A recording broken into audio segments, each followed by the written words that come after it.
boats. For all of those reasons, we are going to ask, or for any of those reasons, we're going to ask everybody, please put your name down on this list so we can stay in touch with you. The Adirondacks is 6 million acres and only 130,000 people, so we're kind of spread out.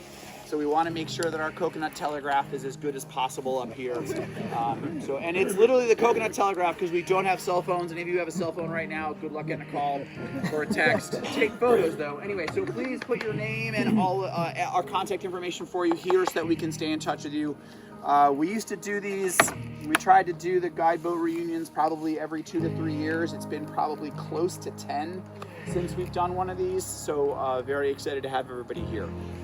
So a little bit about why are we here, and we're here for a couple of different reasons. We're here for this man, and we're here for this picture. For those of you who are into pictures, if you all go down to those rocks and look back, it will look very much like this picture, except there's a lot more young people. You guys will have to be front row in the picture, you guys. So there's some young people here in the front, and there's one old cat in the back sitting on a boat, sitting on a stump right here.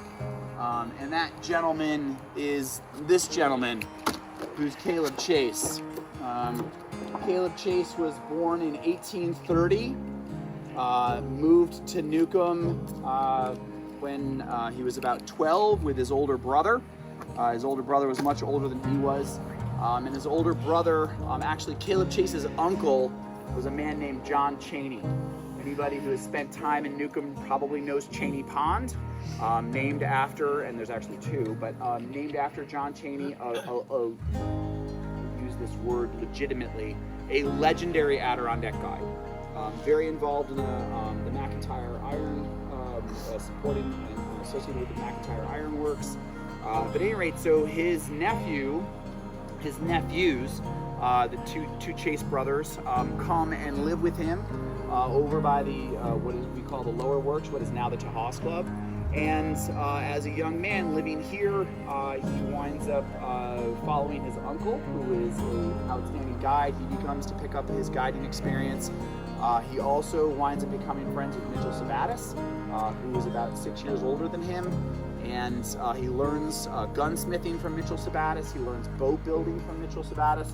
And he starts building boats in about 1850. The first documented boat that we know about is not a boat that we've seen, but it's a boat we've heard about, which he built for Reverend John Todd over in Long Lake. John Todd references that book. Reference that boat. Other people reference that boat. So he's born in 1830, and by the time he's 21, 22, he's already building boats. So he starts building boats very young. And he continues building boats very much into his later life. And what we have, this dark blue boat over to at the very end here, that's a Caleb Chase boat. It's a work boat. You can look at the design elements on that boat. You can see that it has solid wooden seats. We estimate that boat's about mid-1870s. So about 1874, 1875. There's another Chase boat right next to it, and you can compare those two boats side by side. And you can look at the advancement in some of the work, not least of which is now it has cane seats. The decks are different, slightly different. It's got a rounded deck now instead of the solid, the one end of the deck. So that boat is about mid-1880s. You can see how his old designs evolved. But we're here on this beach in particular. We have a guiding reunion anywhere. But the reason we're on this beach, again, is this picture of Caleb Chase on this beach. That's because this house that Caleb Chase lived in is right above this beach. It's right over, you guys actually parked, all of you who parked over there and followed the president through the wilderness and on up the beach, you pretty much parked on top of what was the Caleb Chase homestead. Well, I found one of the stones parked right on top. Yeah. So Caleb Chase had a homestead here. He was a farmer here. He was a guide. He was a gunsmith. He was a boat builder. Over time, he transitions into boats and stops building guns. But what happens is when he builds his boats, where would you test your boats if you're a boat builder? So if you build boats here, this is the place that all of Caleb Chase's boats first touch the water, is right here. And this space is known on some maps, some old maps, as Chase's Beach. So we're on Chase's Beach. We're celebrating Caleb Chase. We're celebrating some of his boats, of which 2 are here and 1 replica is here. And we are celebrating guide boats more broadly because they are so emblematic of the Adirondacks. Caleb Chase built boats longer than most other boat builders. He built more boats than most other builders. And he's credited with actually contributing many of the design elements that we take for granted, that he contributed those to the boat. So what we know now today as Adirondack boats very much are in some ways Caleb Chase Adirondack boats. For example, very early Adirondack boats still had a flat transom. You had a pointed bow, a pointed prow, and a flat transom. You can see these in the Adirondack experience. But Caleb Chase's boats are distinguished in a letter in the early 1800s, mid 1800s, sorry, middle 1800s, 1870s. There is a conversation about these 3 different boat builders, and they distinguish Caleb's as having symmetrical ends, matching ends. So we know that that comes not specifically from him necessarily, but certainly the double-ended guide boat is something that is attributed to him and that he made common. In addition, most boats were lap straight, kind of like a clapboard house, and he began sanding them smooth. So this smooth eggshell shape is also attributed to Caleb Chase. So we're on his beach, where this boat has actually never left. That blue boat has never left Newcomb. It has never left this property. I found it in the rafters when I moved here in 2003. I asked about it. Someone who started here in 1960 said it was in the rafters when he got here. He started in 66. It was in the rafters when he got here in the 60s. We only took the property over in the 1930s. So it's reasonable to believe that that was an old, neglected boat in the 1930s. When we got the property, it stayed in the rafters in the 60s. Got sanded by some overzealous graduate students in the 70s. And it went back in the rafters until I had it restored in 2002. So that boat has never left this lake, and the boat next to it has never left Newcomb. Caleb Chase boat that lived on boat for a while, for a very short period of time. He lived on Lake Paris for the rest of his life before coming to college. So 2 Chase boats built in Newcomb, having never left Newcomb. So there's a legacy here that starts with an individual whose contributions to the design and construction of boats, the legacy of a duration of building, and then the connection to this landscape. And Newcomb, to some degree, was kind of a central location because it was the east-west corridor that allowed you to get north up towards Saranac, south out towards Racket, south down to the Lake George area. So at any rate, I appreciate all of you being here. What I would love to do, I was going to have everybody introduce themselves, but we have such a fantastically large audience, which is great, that I'm just going to have you meet whoever y'all want to meet. I am going to go through these other boats quickly, and then we can start just having questions and walking around boats and looking at them. We can talk about design features. But before I do that, any questions I should ask? Any questions about Caleb Chase? And I can explain what these pictures are in a moment. Question from me, just with regards to your comment of overzealous students sanding. Yes. Did their sanding work do anything detrimental to the boat that you had to then address as someone who was participating in that restoration? Outstanding question. What they did when they started, this was a graduate student, again, a derelict boat. I'm sure they're like, hey, can I try and save this boat? And whoever was here in the authority was like, yeah, sure, have at it. So what they did though is they separated from the boat all of the hardware. They wanted to sand the boat, and they did go much further into the woodwork than probably would have been prudent. So the boat itself is okay. The wood, one of the challenges of how much they sanded it is they didn't leave a lot of wood, and so that made some of the nails that hold the boat together that eroded enough material around the nail heads that it actually weakens to some degree how things are held together. So far we've been pretty lucky with it staying together, but that was definitely a concern. I was going to say, he wants to go in that one. You guys familiar with that story? He's going to go in that boat. No, Since this is going to sound ridiculous, but we are hoping that the paint, there's several layers of paint on there, that's going to provide a little additional integrity there. But when they took the hardware off, as inevitably happens, I, in my own garage, will take apart something and set it right here, and I know exactly where it goes. I know exactly what it goes to. And then I'll get interrupted by life for 25 years, and I'll be like, what the hell happened to that nut and bolt? Anyway, so over some period of time, all of the original hardware got lost. The original sweeps were gone. The original backrest to the seat was gone, and the original middle seat was gone. So all we had was a sanded upside-down boat. The good news is they never sanded the inside. So the inside had the original blue milk paint from the 1800s in it. It was awesome. When we restored it, we had to do a bunch of woodwork on the boat. So we actually repainted the inside as close to the original color as we could find. And then just because we're, I don't know, maybe we're heretics, we decided to put a darker color on the outside because we thought it would look a nice complement of that dark navy, the darker navy with the lighter blue. But that does bring us to this and to this. So Caleb Chase, in addition, I should say that every boat, every artist, if you can think of any artists, a musical artist, a sculptural artist, a painter, they all have their own style, right? And you can tell the difference between a Van Gogh and a Picasso. That's a bit of an exaggeration, but it's not. You can easily differentiate those two, and it's true for boat builders as well. As you begin to look at these boats carefully, you will notice differences between them.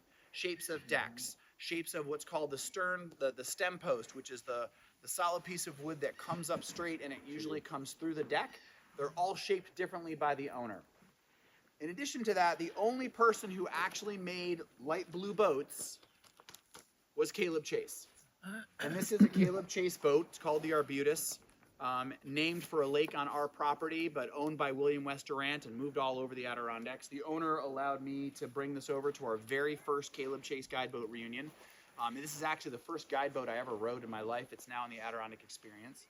But that blue is diagnostic of Caleb Chase, and it allows us to know with absolute certainty that this painting, called The Blue Boat, painted by Winslow Homer, is actually a Caleb Chase boat. This was painted on Mink Pond down at the Northwoods Club. And so that's a Winslow Homer boat. This perhaps one of the most famous Winslow Homer paintings, one of the most famous paintings in the Adirondacks, is a Caleb Chase boat. So these things kind of permeate our history, and we're excited, obviously, not to have them static in 2 dimensions and not have them static in 3 dimensions in a museum exhibit, but for us to actually get our hands on these boats and actually go out in these boats. That's why we're doing this, is because we want these to be living, not to be relics. So we're very excited to be able to have that today, for this to be a living day of experience with guideboats. So those first 2 are Caleb Chase boats. This middle boat, this very shiny one, that is a replica of a boat called the Queen Anne.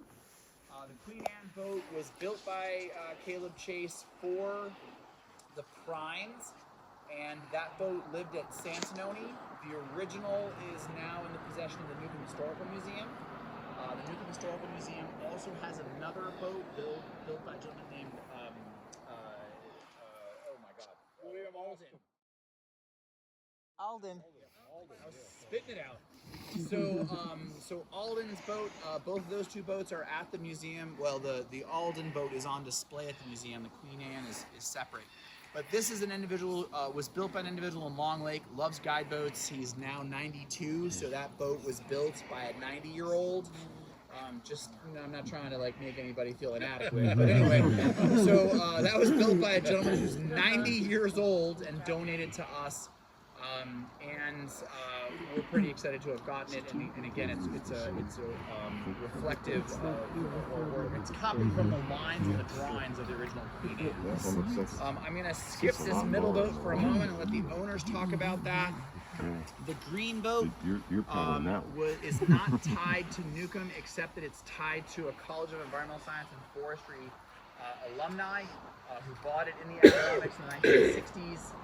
Rode it summers all throughout the Adirondacks, moved to Connecticut, would come back every summer and bring it with him, and then finally ultimately decided it should stay in the Adirondacks and donate it to us.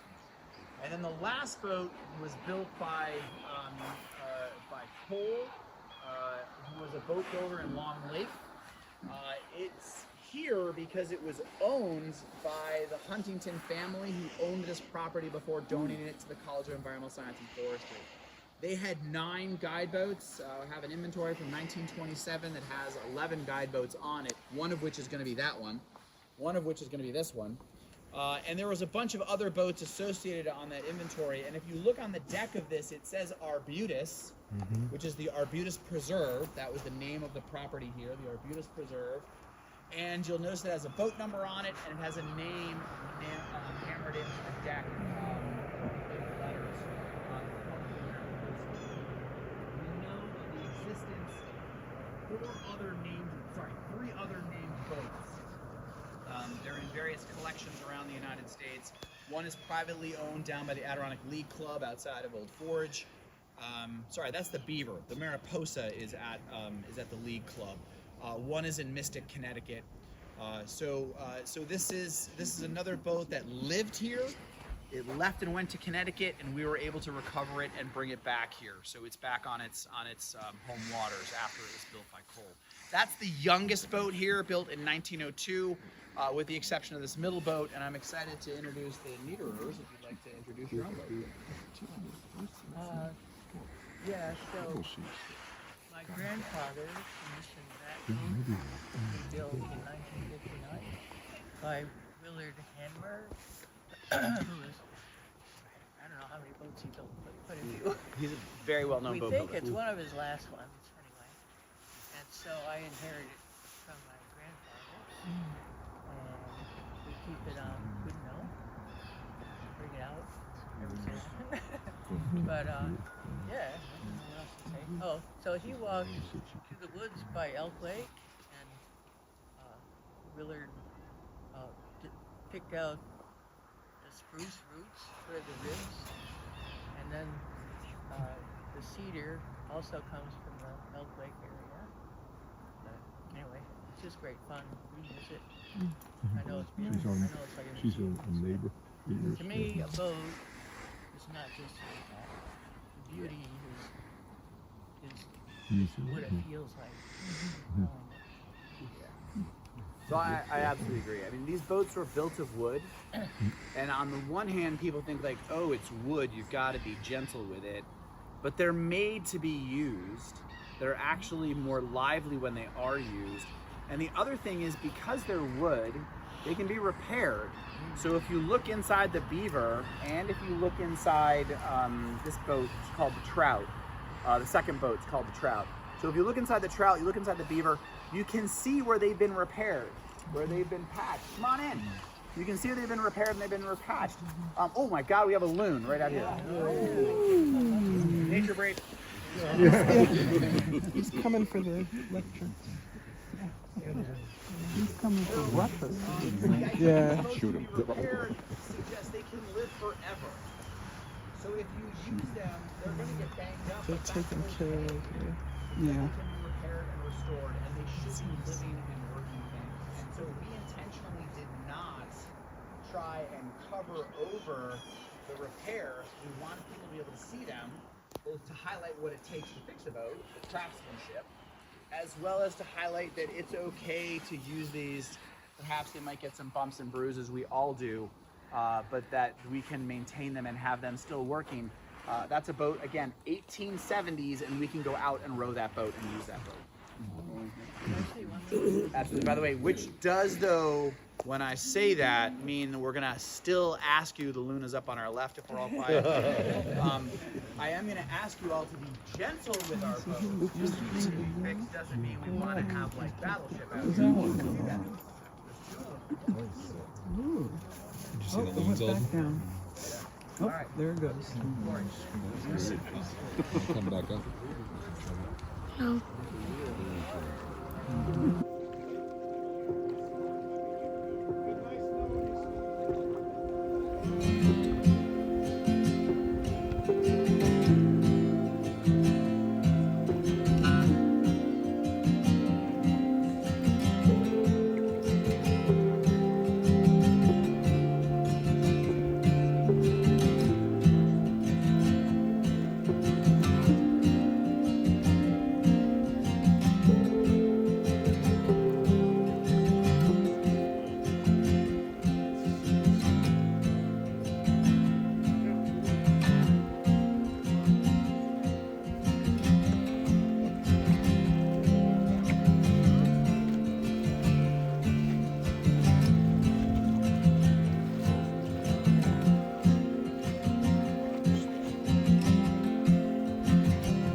Well,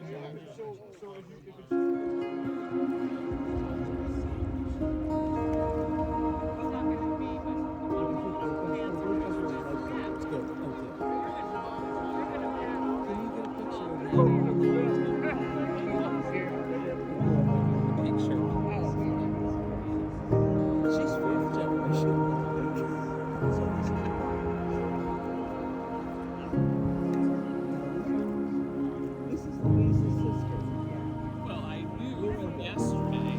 Nice to meet you. They're very old models. Right. Yeah. How many generations? Oh my gosh. I told her. Yeah. Four. Uncle Bunny's 4, so I guess fifth and sixth. This is your son is 6.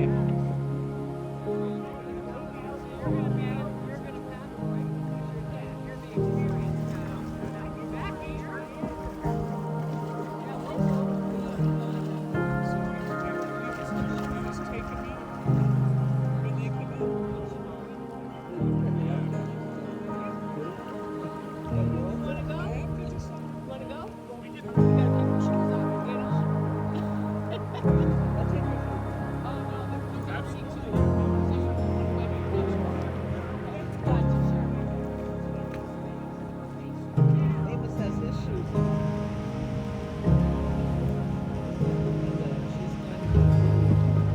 This is my son-in-law, Amos.